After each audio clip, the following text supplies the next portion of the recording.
I'm Nick Westergaard, and this is On Brand, helping you tell your story. That is the sound of a category being disrupted.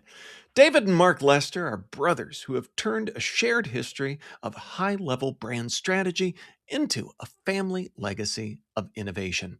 David is the co-founder of OLIPOP. Mark is the co-founder of the consultancy Squint. Together, they represent a unique bridge between the rigor of global brand building and the intuition required to launch a category-defining startup. We're going to chat about all of that, but first, David and Mark, welcome to On Brand. Great to be here. Thanks very much for having us, Nick. So, growing up as brothers, I think also in the 600 some episodes of the On Brand podcast, you are the first brothers that I've spoken to. So that is a superlative as well. But growing up, were you those brothers that people thought of those two? They're gonna go start and launch something. Were you kids with side hustles from an early age?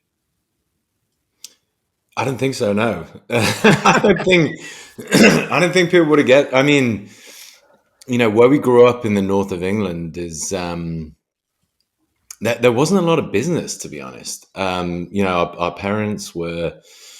Our mum was a teacher. Dad worked for local council, managing parks and open spaces.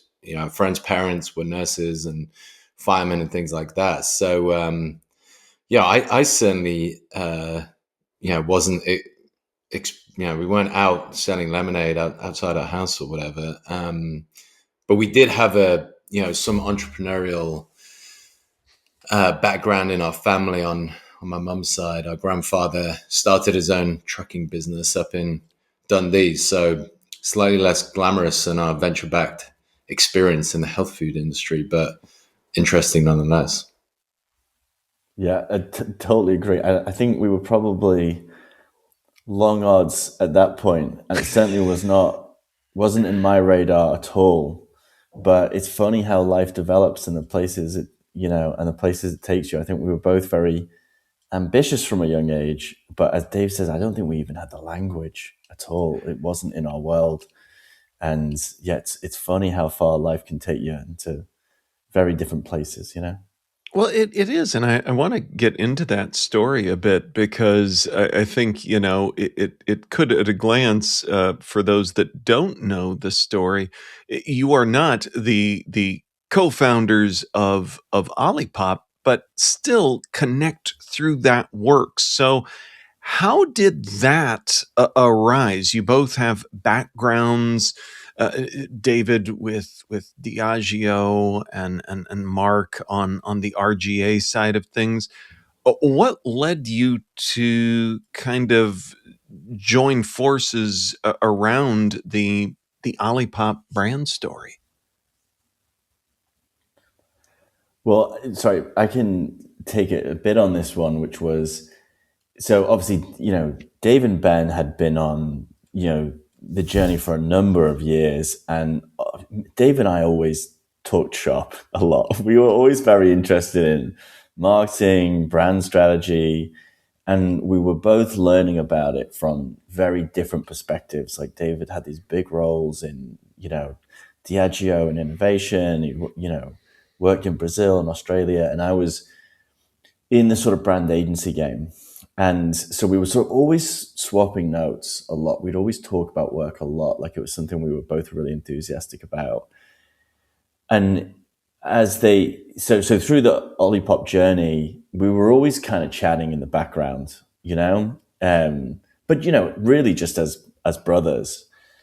And then it reached one moment where we would make a habit of going on a sort of brothers trip once every kind of couple years. We would just kind of go away, do a hike together, go do something together. And we went on one trip to Nashville, if I remember correctly, right, Dave? It was Nashville we were in. And I thought we were just going on a holiday, really, and a chance to kind of reconnect. At the time, I was sort of trying to figure out if I wanted to start a business myself, and I was talking to a few different opportunities.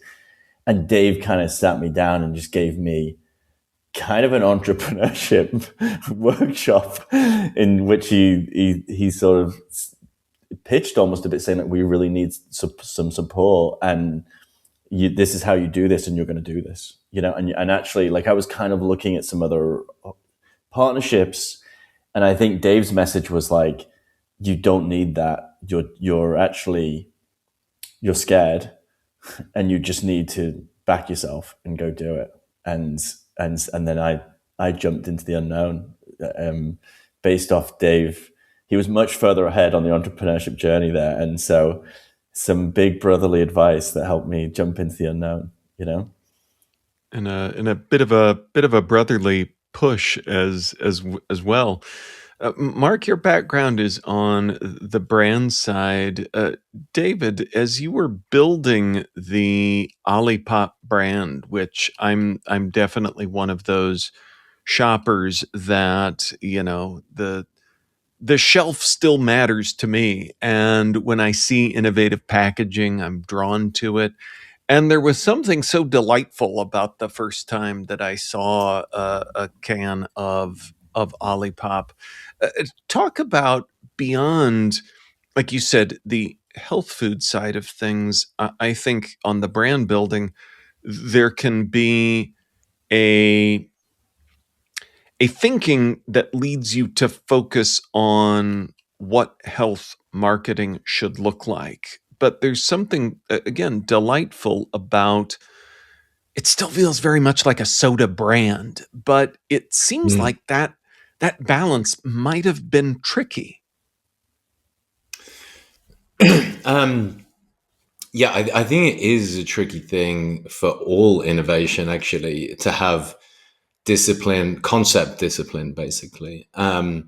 So one of the advantages I had was working part of the time, probably half the time, the decade I was at Diageo was in innovation, launching new products across 3 different continents. Actually, I worked in Europe, I worked in Australasia, and then my last role was in Latin America.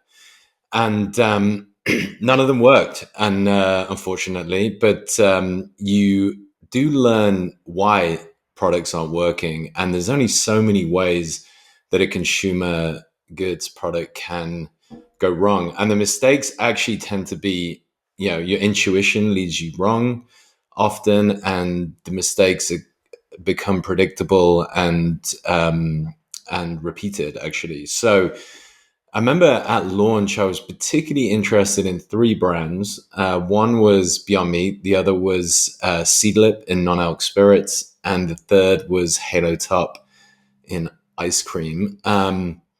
What I thought was fascinating about all of these brands is they really understood the categories that they were in. So Seedlip was one of the first brands in non-alc I saw to understand that alcohol is about special occasions. So a lot of the non-alc beer brands up to that point, they just felt like worse versions of the thing you're already drinking, which is a very bad idea in spirits, because it's, the whole point is it's supposed to feel special. So, they launched with amazing packaging. They had incredible photography, cocktails developed by high-end bartenders. They actually launched in the top 50 bars globally.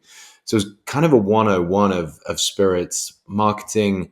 Halo Top, not the first low-calorie ice cream, but the first one to understand that ice cream is about indulgence. And so if you're not doing indulgence, then it doesn't matter how many calories you got, nobody's going to buy it. So, in our category, and you have to understand, a lot of people, when they do innovation, just saying, hey, I'm developing something completely new. This is a new category. This is so exciting. That's what innovation is supposed to be. That's extremely difficult. And that almost never happens, because consumers will always put you somewhere. And if they can't put you somewhere, then they probably won't buy your product because it's just too confusing for them. So, understanding that we were playing in soda, it was important then to understand the rules of it and to develop a concept around that. So soda is about nostalgia, delicious flavors, fun, and refreshment. So, the name Olipop sounds like soda brand. Packaging is fun. It's colorful. The flavors, we didn't change them at all. The way that we shot the product, it was important to me every time we shot it that it had to look as refreshing or more refreshing than a can of Coke or Pepsi. And we actually used the same high-end photographers that those top, high-end brands used as well.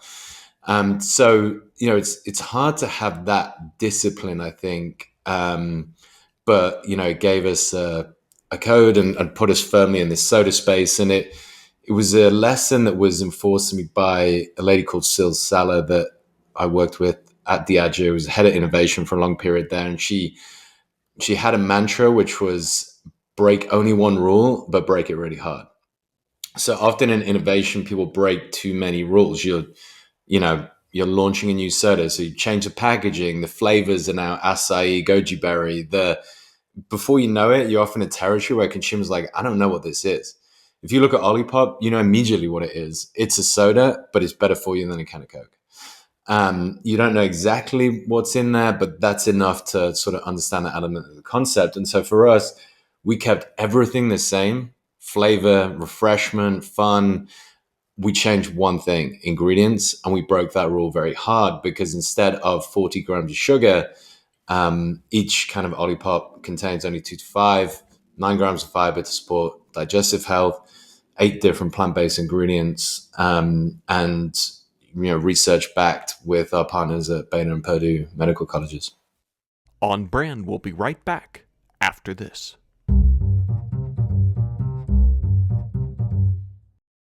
Now, back to the show.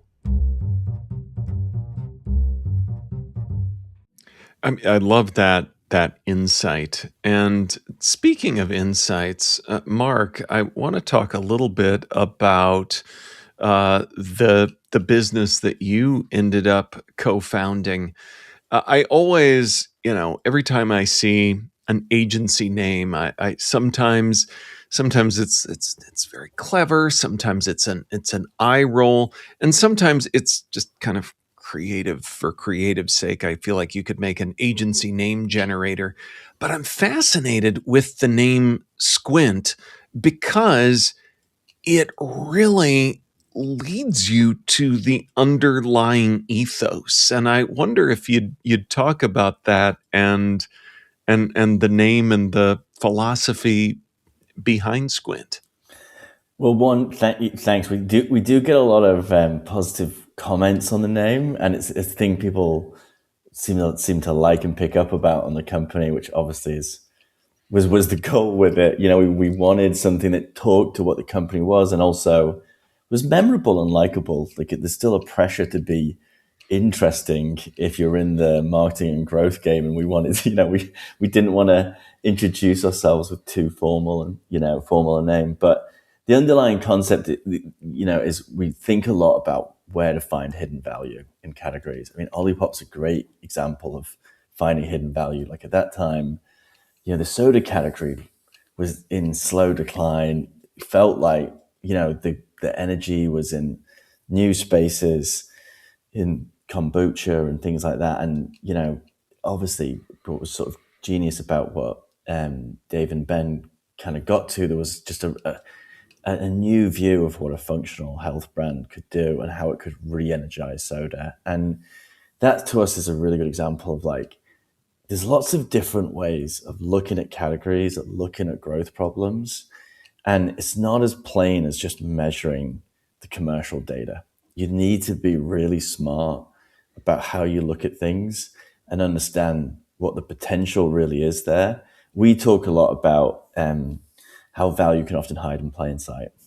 And the functional soda category, I think, is a great example of that. But there's plenty out there of when you just do something a bit different in a slightly different way and appeal to people in a different way, you can actually create tons of additional value for people and create great businesses off it.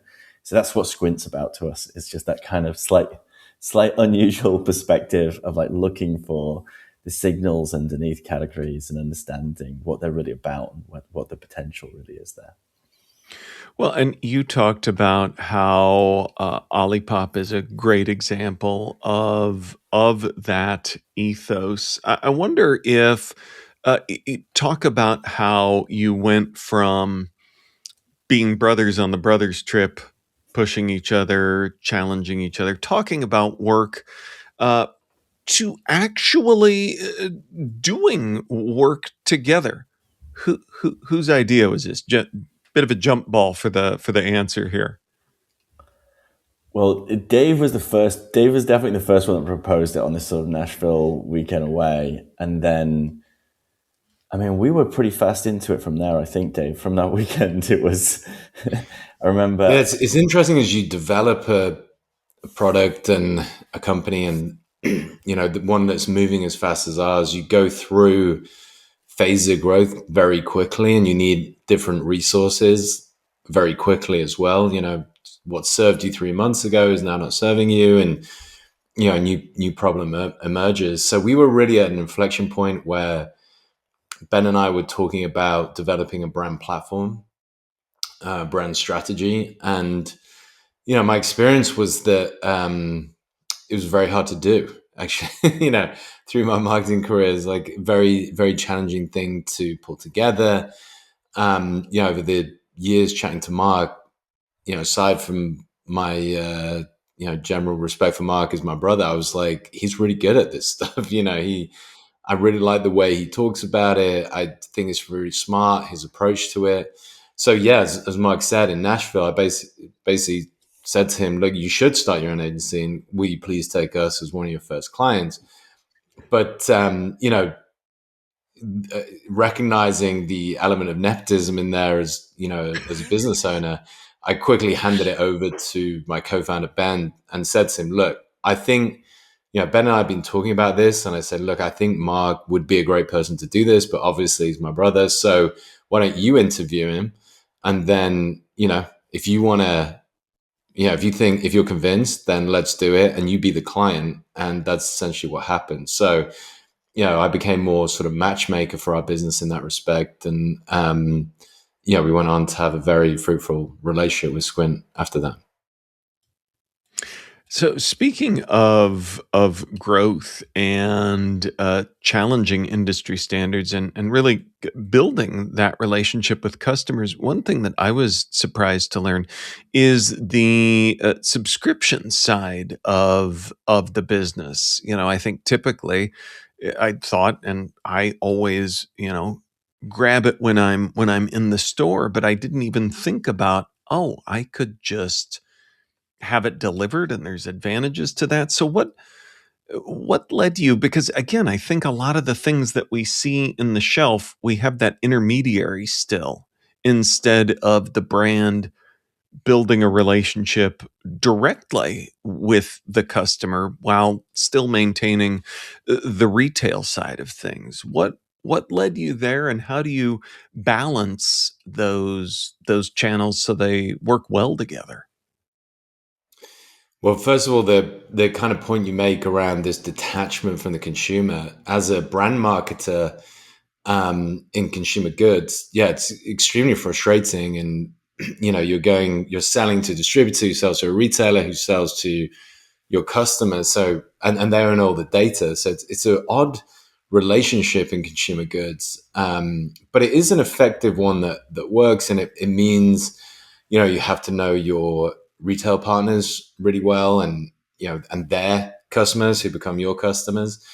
And that is still how things work. There's been periods of D2C, which is very tempting for brand marketers, because as you point out, the idea is, I can get direct access to these consumers, have a direct relationship, but the model is still firmly, our business is scaled through retail, not through D2C. The reason we did it initially was an opportunistic one, or one born of necessity. We launched just prior to COVID, a very normal way for startup food and beverage brands to market their products is to do sampling. It makes sense. Nobody's tried your product before. We couldn't do that because of COVID. So we took that money, and we said, look, let's start a D2C business instead. So, a guy on our team, Stephen Vigilante, had approached me, I don't know, 3 or 4 months, probably 3 or 4 months prior to COVID, and said, hey, I want to have a go at this D2C stuff. And I said, sure, give it a go if you want. And 4 months later, we're in lockdown, and we started to invest more in D2C, and I think it was, what was that, year two-ish volume revenue, which was about 9 million in sales. 50% of that, over 50%, was D2C at that point, actually. So with the low CAC rate during COVID, it proved a really great way to trial our product and also to connect with people at a time when connection was very difficult. I think just to build on what Dave's saying, I think there was a trap that a number of packaged goods companies maybe fell into during that period that Olipop navigated itself way out. As obviously subscription and online delivery became a very big part of packaged goods business. But what we knew with Olipop is, one, the best discovery channel was always the store. Like, it's just, people walking into a store and finding things is still by far the most efficient, means of discovery. And there are some real benefits to subscription, particularly for a product like soda, which you drink really regularly. You have your favorites, and it can be a bit of a pain in the bum to carry it to the car when you've got a load of them. So the people would talk about all those things, but it tends to be a loyalty deepening channel. And so you really want to have it for loyalty deepening. But I think some people or some brands and organizations mistook it as the whole picture and thought, and they were trying to do discovery in that channel, spending a lot of money on online performance advertising and really just discovering that it's actually a very inefficient way of getting people to discover your product. And one of our other clients is Nike, and I think they went through an interesting journey as a business, under a previous leadership team of really realizing some of the hard lessons of that. Of like, it seems very attractive for all the reasons that Dave listed, but ultimately, people still walk into stores and they look at what's there, and if you're not there, they try something else. Absolutely, absolutely, and it's how you can, try different flavors, different cans, and so forth.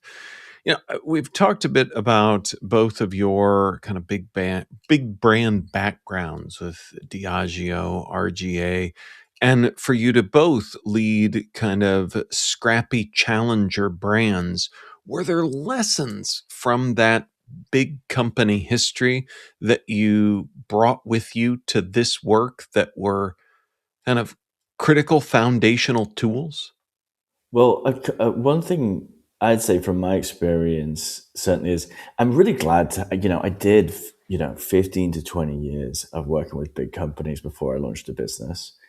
And I feel like I needed every bit of that to be successful at Squint. And I know there's a lot of advice out there to be like, just start a business straight away. And I think there are probably folks that works for, but I'm really glad to have had that big experience and some of the tools and education and challenges that it gives you. There are definitely things that you have to unlearn though when you move, there are ways in which big organizations work that are not designed for speed, they're designed for scale. And so when you're trying to build category disruption, you have to unlearn some of those lessons. And it is very, Olipop's a large and successful organization now, but even then it operates very differently to a traditional large packaged goods company. And so from our side as a consultancy or agency, you have to understand those lessons, and you have to understand it's very difficult. It's very different dealing with these companies than other ones. And you have to, I just remember the first year of launching our business, and I had what I thought was a fantastic creds deck that was like way too long.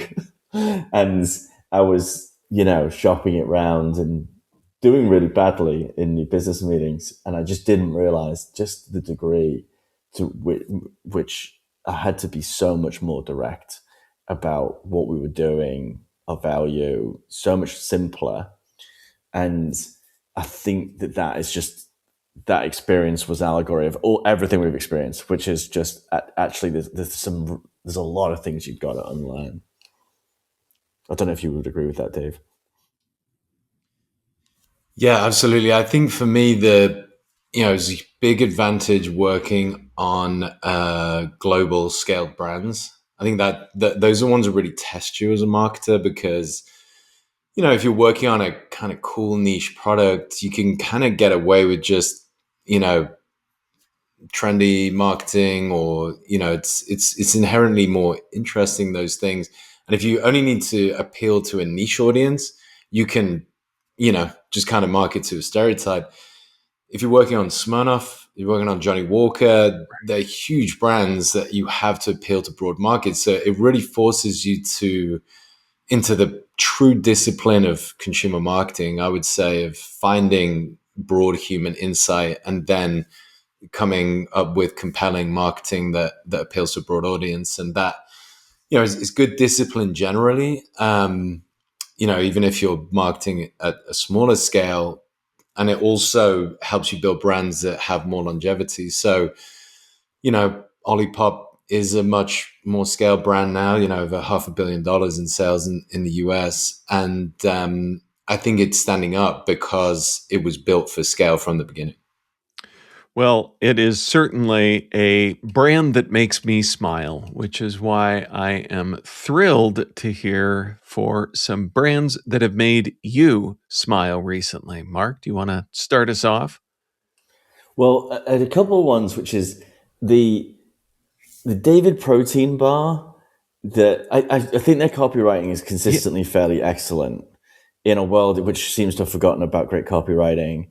But they had this sort of stunt fairly recently. I mean, what was this, last year, when they released boiled cod as a protein bar, which almost just seemed like the biggest, most meta send up of the whole protein maxing thing to me. And it never was quite clear to me if they were in on the joke or not. But I think they very much were. But they took it so seriously, it almost like they never winked at you. And so that one definitely made me smile. But I don't know if this is outdated, but I still have such a thing for Duolingo, and I think they've done such a great job. And I know it's probably a common reference these days, but like, I think so many of the companies we work with now, like, you got to think about experience. You got to think, and the product and customer experience has got to come through into the marketing. And they just do the way they designed Around the Bird, the way they designed personality into the experience and the idea of streaks, and just carried that right through into the marketing. And it really feels like an experience-led company where its brand is personality and everything else is up for grabs. And it's all types of, not just things that make you smile, but really types of intelligent marketing plays underneath that. So I think they're still a very admirable brand, but a lot they're doing is worthy of applause. David? Yeah, having to think. I'm not really consuming very many ads or anything at the minute. And as I step back from our business somewhat in the last year, I've taken a step back from the industry as well. But the things I'm enjoying at the minute, I guess as brands, is we have got a Nintendo entertainment system that I'm playing with our younger, and Nintendo is such a great brand. It's just like, the joy of playing the old tennis games and Mario Kart again. It's certainly bringing a smile to my face, and amazing brand with lots of nostalgia memories. The other one that springs to mind, I never actually went to this place, but I live in Atlanta now, and Atlanta, it's a fascinating city for lots of reasons, but chain restaurants and places tend not to do as well in Atlanta. It's sort of more of a one-off, built around community.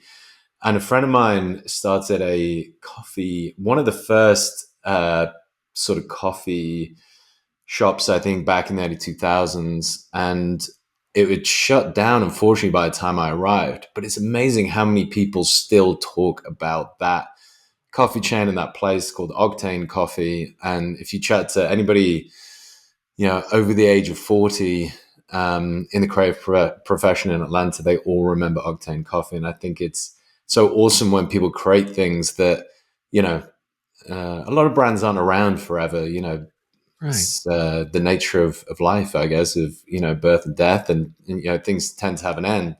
But I think it's so wonderful when a brand has had such an emotional resonance with people that it kind of lives on in their memories. So long live Octane Coffee in Atlanta. I love it.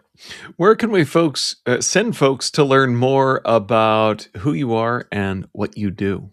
Well, definitely please head to squintconsulting.com. And we've got all of our details and some of our work and our info email there. I think Dave's enjoying a different form of life these days, and it's tougher to reach. The less people know, the better, I find. But we can send folks to OLIPOP.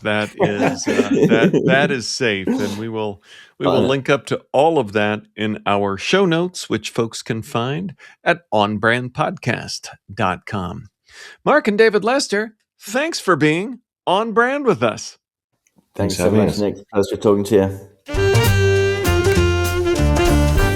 On Brand is part of the Marketing Podcast Network. If you like what you're hearing, if we've made you smile, you can always listen free on Spotify, Apple Podcasts, or whatever your favorite platform may be. And please take a moment and rate and review the podcast to help others find the show. Until next week, I'm Nick Westergaard, and I'll see you on the internet.